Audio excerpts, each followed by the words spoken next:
Comece o dia bem informado com a equipe de jornalismo da Verde Vale FM. No ar, Jornal Verde Vale.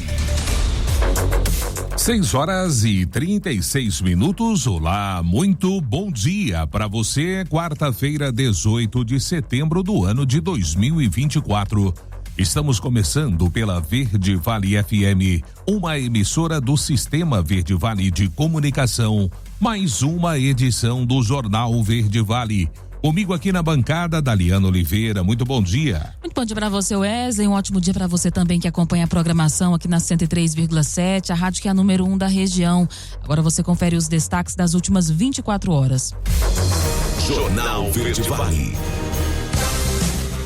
Varejo espera abrir mais de 5.000 vagas para o fim de ano em Goiás. Mãe e filha são suspeitas de venderem pacotes de viagens falsos para vítimas de Goiânia. Brasil goleia a Croácia e avança na Copa do Mundo de Futsal.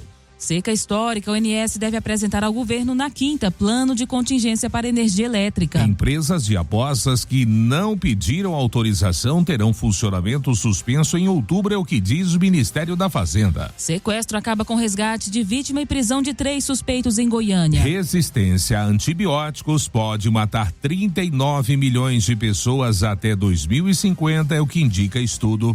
Vamos saber de todos os detalhes destas e outras notícias a partir de agora, aqui no Jornal Verde Vale. A notícia em primeira mão. Jornal Verde Vale. Jornal Verde Vale. Verde Vale. Notícias do Brasil. 6h38. Uma ótima manhã de quarta-feira. Sejam todos bem-vindos e bem-vindas a mais uma edição do Jornal Verde Vale. O Operador Nacional do Sistema Elétrico, a ONS, deve apresentar até esta quinta-feira um plano de contingência para garantir o suprimento de energia em meio à seca histórica do país. A informação consta na agenda da reunião extraordinária do Comitê de Monitoramento do Setor Elétrico, marcada para a quinta-feira, às 13h30, no Rio de Janeiro. A reportagem teve acesso a esse documento. O plano de contingência havia sido solicitado pelo ministro de Minas e Energia, Alexandre Silveira, em um ofício no último dia 6 de setembro. Segundo o ministro, o objetivo é garantir o fornecimento de energia no sistema interligado em Roraima, único estado que não está conectado ao restante do país. O governo está preocupado com o fornecimento de energia porque o Brasil passa pela pior seca dos últimos 94 anos. E com a chegada do calor deve enfrentar picos mais altos de consumo. Apesar dos reservatórios das hidrelétricas ainda estarem acima de 50%, a quantidade de água que chega aos rios e é usada para gerar energia está abaixo da média histórica. E as empresas de apostas de cota fixa que ainda não pediram autorização para funcionar terão a atuação suspensa a partir do próximo dia 1º de outubro, foi o que informou o Ministério da Fazenda nesta terça-feira. Segundo portaria publicada no Diário Oficial da União, a partir do próximo mês e até o fim de dezembro, só poderão continuar funcionando empresas de apostas que já estão atuando e que solicitaram autorização para explorar a modalidade lotérica de apostas de cota fixa até a última segunda-feira. A partir de outubro, as empresas que não pediram autorização serão classificadas como ilegais até que tenham funcionamento liberado pela Fazenda. Os sites de apostas que operarem no Brasil sem autorização ficarão sujeitos às penalidades previstas em lei, que prevê multas de até 2 bilhões de reais por infração. Quem solicitou a autorização, mas ainda não estava atuando, terá que aguardar para iniciar a operação em janeiro. Isso caso consiga a liberação por parte do Ministério e mediante o cumprimento de todos os requisitos. 6h40, estudo aponta seca grave de pelo menos 12 grandes rios aqui no Brasil. Vamos saber quais são nessa matéria de Alab Barbosa. 12 grandes rios do país estão secando, de acordo com o levantamento do Laboratório de Análise e Processamento de Imagens de Satélites da Universidade Federal de Alagoas. Os problemas se espalham na Amazônia, Centro-Oeste e na região Sudeste e afetam pelo menos 9 hidrelétricas. Os rios com mais redução no volume de vazão são o Manso, Paranaíba e Jequitinhonha, em Minas Gerais, o rio Tocantins no trecho entre os estados de Tocantins e Maranhão, onde está instalada a hidrelétrica Estreito, e o rio Paraná, no trecho entre São Paulo e Mato Grosso do Sul. A situação crítica atinge o rio São Francisco, que já teve vazão reduzida em 60% nas últimas 3 décadas. Além de abastecer centenas de municípios, o São Francisco gera energia por meio de 5 usinas hidrelétricas: Sobradinho, Apolônio Salles, Paulo Afonso, Luiz Gonzaga e Xingó. Na Amazônia, as reduções hídricas mais significativas são dos rios Mamiá, Tefé e Badajoz. O Tefé tem cerca de 350 quilômetros de extensão, formando o Lago de Tefé antes de desembocar no rio Solimões. Já o rio Badajoz é afluente da margem esquerda do Solimões. O rio Mamiá é cercado por uma área de 30 mil hectares de floresta nativa preservada, e a seca impacta a fauna e a flora da região. São 50 milhões de árvores e cerca de 208 espécies de animais, incluindo alguns em risco de extinção, como o tucano de bico preto e o macaco-aranha de cara preta. Agência Rádio Web, produção e reportagem, Alan Barbosa. Jornal Verde Vale. Notícias de Goiás.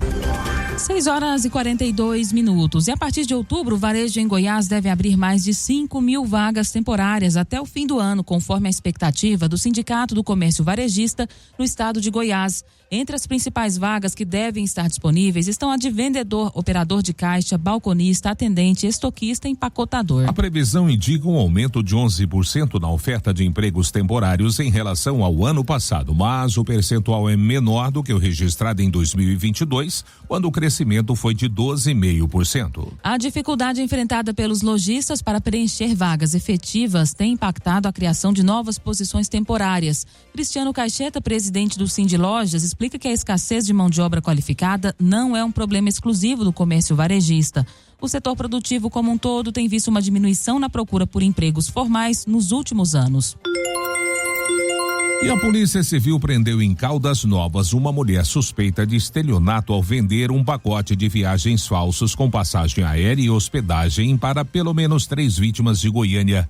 A Operação Milhas foi deflagrada na terça-feira e a filha da mulher, que também estaria envolvida, está foragida. Segundo a corporação, a investigação começou depois que uma vítima denunciou que comprou um pacote de viagem para junho desse ano na agência virtual das suspeitas e ainda indicou outras 2 amigas. Quando chegou a data, não havia passagem e nem reserva de hotel. A Polícia Civil apontou que a suspeita detida já tinha passagens por estelionato na mesma modalidade, efetuava as vendas dos pacotes de viagens, mas os valores pagos pelas vítimas caíam na conta de sua comparsa. Apesar da justiça expedir 2 mandados de prisão contra mãe e filha, a mais jovem segue foragida. Ela possui 9 registros de ocorrências em Goiás e 19 no Distrito Federal, todos pelo mesmo crime.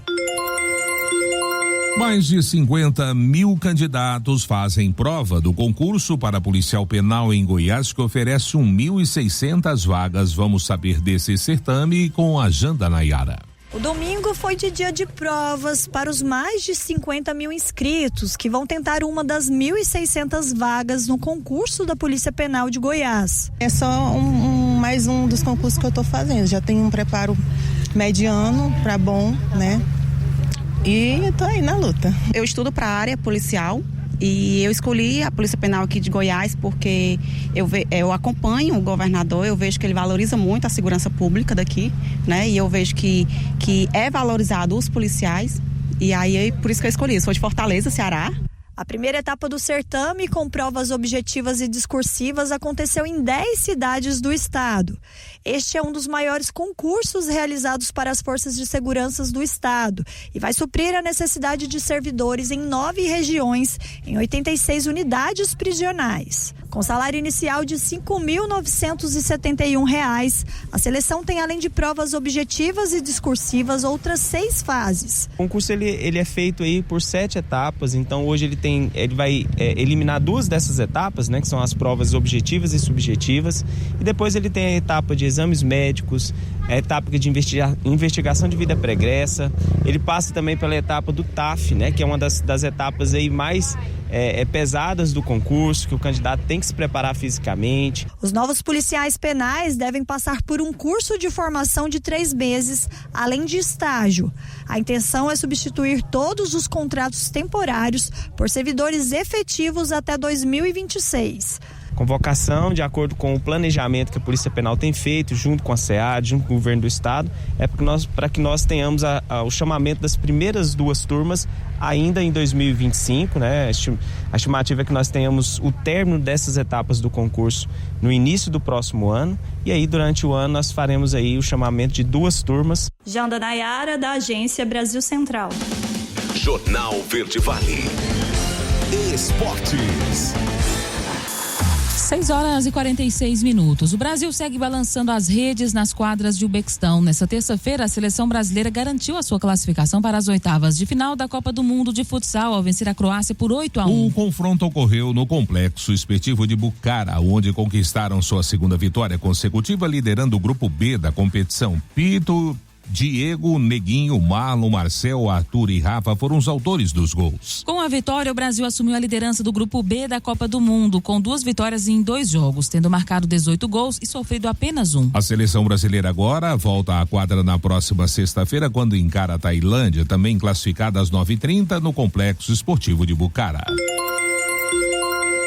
E o Corinthians largou na frente na disputa por uma vaga nas semifinais da Copa Sul-Americana. Na noite dessa terça-feira, no Castelão, o Timão venceu o Fortaleza por 2-0, com um golaço de Coronado e outro de Yuri Alberto, no jogo de ida das quartas de final do torneio. Em uma fase no Brasileirão mais bem nas Copas, o Corinthians jogou com autoridade fora de casa e abriu boa vantagem. Do lado do Fortaleza, um time irreconhecível, sem a mesma pegada do Brasileirão e dando muito espaços ao adversário, escapando até mesmo de um placar mais elástico. O resultado acaba com uma invencibilidade de 21 jogos do Lion em casa. Com essa vitória no jogo de ida, o Corinthians pode perder por um gol de diferença na próxima terça-feira, às 21h30, na Neoquímica Arena, para avançar às semifinais. O Fortaleza, para ficar com a vaga, precisa vencer por 3 gols de diferença ou por 2 para que a decisão da classificação seja decidida nos pênaltis.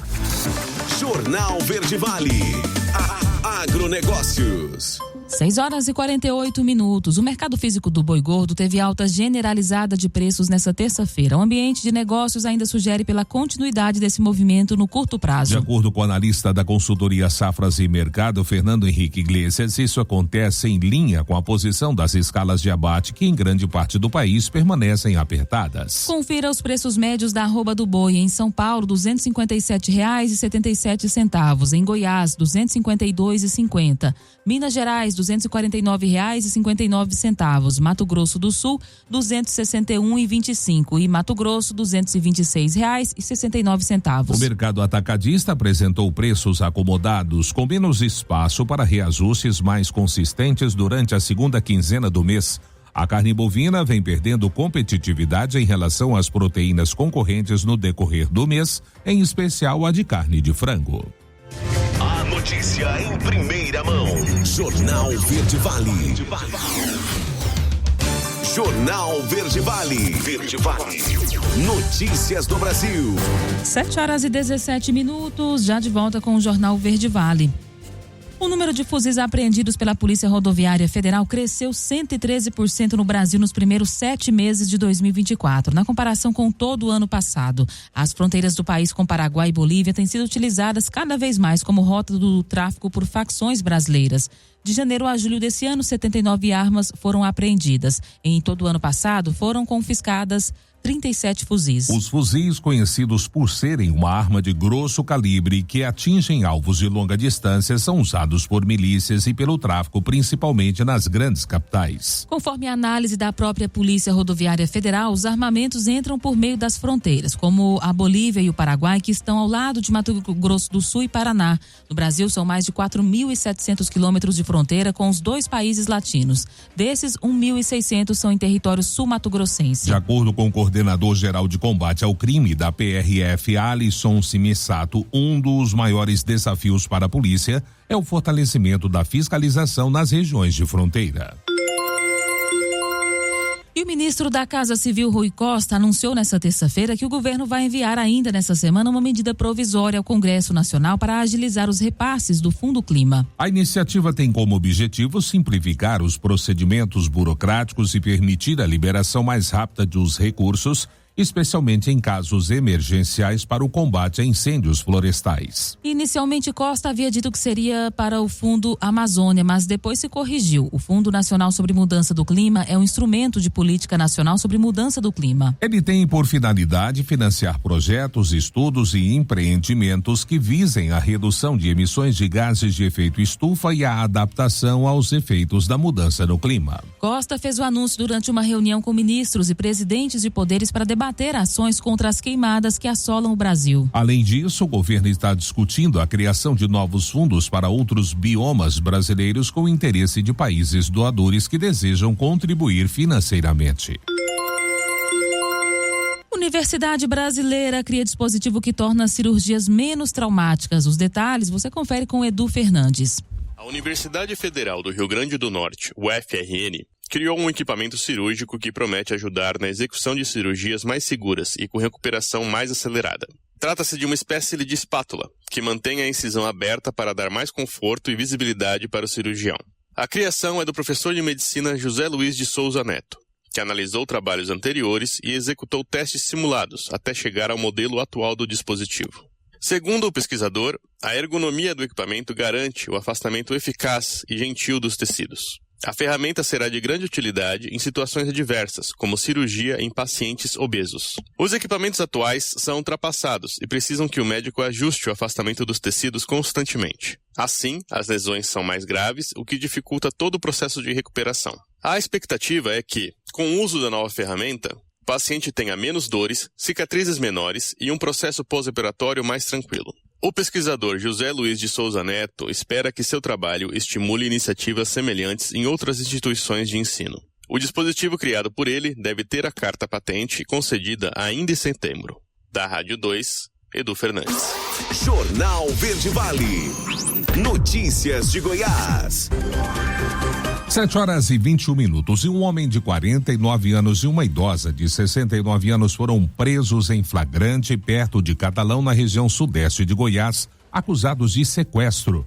No momento em que foram abordados, o casal levava o refém que estava com eles há 2 dias, amarrado e deitado no banco traseiro de uma caminhonete. A vítima do sequestro, que tem 40 anos, foi abordada na manhã do sábado em Campo Alegre, cidade que fica na região norte de Goiás. Inicialmente, os sequestradores tentaram fazer com que ele sacasse R$18 mil em um banco na cidade de Catalão, mas como não conseguiram, o levaram para um cativeiro em uma chácara perto de Caldas Novas. Segundo a polícia militar, os bandidos sabiam que a vítima tinha conseguido um empréstimo na semana passada. Na tarde desta última segunda-feira, quando seguiam com a vítima para outra cidade, os sequestradores foram interceptados por uma equipe da Companhia de Policiamento Especializado, CPE, na GO 330. Houve perseguição e o casal de bandidos que estavam em uma caminhonete só parou já perto de Catalão, depois que os policiais atiraram no pneu dianteiro do utilitário. Quando o libertado, o refém contou que estava há 2 dias sem se alimentar. Os sequestradores, que tiveram somente as cidades reveladas, foram autuados em flagrante na Delegacia de Polícia Civil de Catalão. A polícia agora trabalha para descobrir se outras pessoas também participaram dessa trama criminosa. Um homem de 25 anos foi preso nesta segunda-feira pela Polícia Rodoviária Federal em Jataí. Ele era foragido da justiça e estava em um ônibus de passageiros que viajava de Sorriso para Goiânia. A prisão aconteceu durante uma fiscalização da PRF ao veículo. Um dos passageiros tinha um mandado de prisão pendente pelo crime de furto a caixa eletrônico. Segundo ele, o crime era cometido com uma mulher usando artefatos de ferro para furtar envelopes de dinheiro diretamente dos caixas. O crime ocorreu em uma agência da Caixa Econômica Federal em São Francisco, Minas Gerais. O preso foi encaminhado para a Polícia Civil de Jataí. Polícia descobre apartamento que era usado para plantio de maconha em Goiânia. A reportagem completa você confere com Túlio Isaac Filho. Meu amigo, acredite se quiser, Eldorado, bairro nobre aqui da capital, e uma bela de uma plantação de maconha dentro de um apartamento. E olha aqui, claro que isso não poderia dar de outro jeito a não ser parar nas mãos da Polícia Militar. Comando, dentro de um apartamento como se fosse algo extremamente normal. Para nós, né, é uma situação até inusitada, né? Porque comumente nós fazemos apreensões desse tipo de material no quintal de residências. Agora, apartamentos, uma situação inusitada realmente. Quando a equipe chegou, como é que foi a primeira visão? Tudo começou com um compartilhamento de informações entre o serviço de inteligência aqui do Batalhão de Choque e o serviço de inteligência do Comando de Missões Especiais. Eles fizeram um levantamento prévio da situação, no qual foi informado a eles que naquele local, naquele apartamento, existe uma movimentação estranha de pessoas e também, assim, situações inusitadas, como, por exemplo, luzes coloridas, que chamou bastante a atenção dos moradores, né, de alguns moradores. E no momento da abordagem e busca pessoal, foi encontrada já de posse de um dos indivíduos uma mochila, já contendo alguns pacotes já embalados de skunk, né? E o skunk, que é uma maconha ainda mais cara. Exatamente. O skunk é uma maconha, vamos dizer assim, evoluída, né? Geneticamente melhorada para causar um efeito ainda maior no organismo de quem consome aquele tipo de substância. E para surpresa de 0 pessoas, não tinham apenas maiores. Exatamente. Eram 2 abordados e um deles um menor de idade. Inclusive ele mesmo informou para a equipe que ele era a pessoa responsável pela locação do imóvel, com essa finalidade única de cultivar essas plantas lá naquele apartamento. Túlio Isaac Filho, da Agência Brasil Central. Jornal Verde Vale. Esportes. 7h25 e as quartas de final da Copa Libertadores e Sul-Americana podem inaugurar um novo protocolo da Conmebol para casos de racismo. A entidade sul-americana vai seguir a recomendação da FIFA, que prevê o uso dos braços cruzados para denunciar racismo em jogos. Os jogadores devem cruzar as mãos na altura dos pulsos para sinalizar ao árbitro que foram alvos de insultos racistas. A Conmebol anunciou no dia 5 de setembro que iria implementar o gesto em suas competições. O gesto de incidente racista, que permitirá que jogadores, árbitros e equipe técnica assumam uma posição firme contra o racismo, será integrado ao procedimento de 3 níveis para incidentes discriminatórios em todos os torneios organizados pela Conmebol a partir de 2025. E a Confederação Brasileira de Futebol, a CBF, oficializou as datas e horários dos jogos da final da Série D do Campeonato Brasileiro. O Anápolis, em busca de um título nacional, terá que encarar o Retrô na decisão da competição. O primeiro desafio será no próximo domingo, às 16 horas, no estádio Jonas Duarte. O segundo confronto será no domingo seguinte, no dia 29, às 17 horas, na Arena Pernambuco, em São Lourenço da Mata. Como o Retrô teve a melhor campanha geral em relação às duas equipes, os pernambucanos vão decidir o título em seu estádio, enquanto que o Anápolis será o mandante do primeiro confronto, como dissemos, no estádio Jonas Duarte. Caso haja empate no placar agregado, o campeão será definido em uma disputa por pênaltis. Anápolis e Retrô buscam a conquista inédita da Série D. Jornal Verde Vale. Agronegócios. E os contratos futuros da soja negociados na Bolsa de Mercadorias de Chicago fecharam a terça-feira em leve alta em um dia de muita volatilidade. A leve piora nas condições das lavouras americanas, reportes de rendimentos um pouco abaixo do esperado em algumas localidades dos Estados Unidos e a preocupação com o clima seco no Brasil asseguraram os moderados ganhos no final da sessão. Qualquer tentativa de ganhos mais consistentes é limitada pelo sentimento de ampla oferta mundial, com o avanço da colheita da maior safra da história dos americanos. O Departamento de Agricultura dos Estados Unidos divulgou ontem um relatório sobre a evolução das lavouras da soja. Até o dia 15 de setembro, a área colhida estava apontada em 6%. No mesmo período do ano passado, a colheita era de 4% e a média é de 3%. Jornal Verde Vale. Verde Vale. Notícias do Brasil. 7h28. E uma pesquisa realizada pelo Reclame Aqui pela Abrazel com 3.000 consumidores apontou que 54,9% das pessoas são favoráveis ao retorno do horário de verão no Brasil este ano. A Abrazel enviou nesta segunda-feira uma carta ao Ministério de Minas e Energia, Alexandre Silveira, que é o titular da pasta, com argumentos favoráveis à volta do horário de verão junto com a pesquisa. A pesquisa também tem uma margem de erro de 2 pontos percentuais para mais ou para menos, considerando o nível de confiança em 95%. A consulta foi realizada pelo site Reclama Aqui e mostrou que a maioria dos consumidores são favoráveis ao retorno da política. A pesquisa ainda levantou que nas regiões Sul, Sudeste e Centro-Oeste, onde o horário de verão já era aplicado, o percentual de apoio é ainda maior, 55,74% são a favor do retorno. 7h29, ministro Dino do STF autoriza gasto fora da meta para combater incêndios pelo país. Vamos saber dos detalhes dessa ação com Daiane Cardoso. O ministro Flávio Dino autorizou o governo a abrir créditos extraordinários para combater incêndios na Amazônia e no Pantanal, o que vai permitir gastos fora da meta fiscal até o fim do ano. A flexibilização da regra de gastos vai garantir a manutenção e a contratação de brigadistas. O ministro do Supremo Tribunal Federal também sugeriu mais envolvimento da Polícia Federal nas investigações. Na decisão, o ministro argumentou que não se pode negar socorro a mais da metade do território nacional sob a justificativa de cumprimento de regra fiscal que não está descrita na Constituição. O Ministério do Planejamento havia ponderado que a abertura de créditos extraordinários fora do limite de gastos do arcabouço fiscal poderia comprometer o equilíbrio das contas da União. Dino já havia determinado que bombeiros, Forças Armadas, Força Nacional e Polícia Rodoviária Federal fossem convocados para atuar no esforço contra as queimadas em todo o país. Nos próximos dias, o ministro deve se reunir com governadores para discutir o agravamento dos incêndios neste período de seca severa e as medidas que estão sendo adotadas. Da Rádio 2, Daiane Cardoso. 7h30, último intervalo do Jornal Verde Vale desta quarta-feira. No próximo bloco, o sequestro acaba com resgate de vítima e prisão de 3 suspeitos em Goiânia. Resistência a antibióticos pode matar 39 milhões de pessoas até 2050, é o que indica estudo. E claro, também espaço para as nossas notícias locais. Não saia daí, a gente volta já, trazendo tudo em detalhes para você. Jornal Verde Vale. Jornal Verde Vale. Verde Vale. Notícias do Brasil. 7h42, já estamos de volta com o Jornal Verde Vale desta quarta-feira aqui pela Verde Vale FM, uma emissora do Sistema Verde Vale de Comunicação.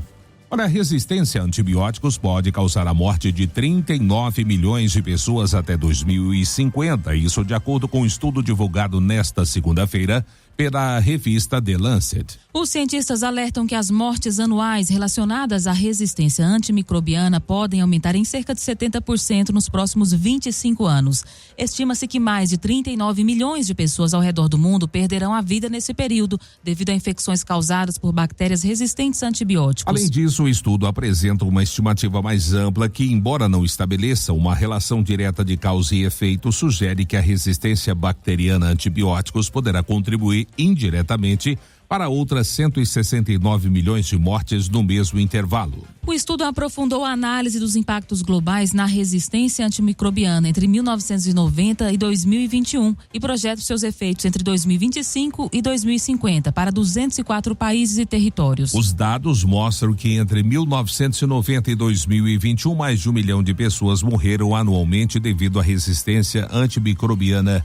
Nesse mesmo período, as mortes entre crianças com menos de 5 anos diminuíram 50%, enquanto que as mortes de pessoas com mais de 70 anos aumentaram em mais de 80%. O estudo também aponta que melhorias no tratamento de infecções graves, o desenvolvimento de novas vacinas e um uso mais criterioso dos antibióticos poderiam salvar até 92 milhões de vidas entre 2025 e 2050. Corte orçamentário de órgãos ambientais está afetando o combate a incêndios pelo país. Vamos saber dos detalhes dessa ação com Jonathan Ferreira. Os incêndios florestais que atingem diversas regiões do país, incluindo a Amazônia e o Pantanal, poderiam ter sido evitados se o orçamento dos órgãos de preservação do meio ambiente não sofresse um corte brusco em 2024. O alerta foi feito pela Associação Nacional dos Servidores da Carreira e Especialista em Meio Ambiente, a ACEMA, que apontou que o IBAMA sofreu corte orçamentário de 24% este ano para o combate aos incêndios, reduzindo o orçamento de 62 milhões para 50 milhões de reais. menos da metade dos 120 milhões que havia sido solicitado pelo órgão. O presidente da ACEMA, Kleberson Zavascki, afirmou que o número de brigadistas contratados pelo governo está abaixo do ideal. O orçamento dos órgãos ambientais, ele é muito aquém do necessário para cumprir a missão, né? A questão dos dispositivos legais e das competências desses órgãos. A redução efetiva de equipes de brigadas de incêndio, comparando-se ao mesmo período do ano passado, né? Hoje nós temos em torno de 3 mil brigadistas, né, de combate contratados, terceirizados no IBAMA e do ICMBio, que são muito abaixo do que seria necessário para ter efetivamente um combate frontal numa situação extrema. A ACEMA detalhou ainda que o Instituto Chico Mendes de Preservação da Biodiversidade, o ICMBio, que administra 338 unidades de conservação no país, sofreu redução orçamentária de 34% este ano, com a queda no repasse de verbas de 29 milhões para 19 milhões de reais. A entidade que representa os servidores também apontou que há quase 4 mil cargos vagos nos órgãos ambientais, com 55% das vagas preenchidas no total. As negociações com a categoria ficaram paralisadas por 10 anos, mas foram retomadas no governo Lula, como explica Kleberson Zavascki. Nos governos anteriores não havia negociação, né? Como eu falei, 10 anos sem mesas de negociação e sem resultados em acordos efetivos, né?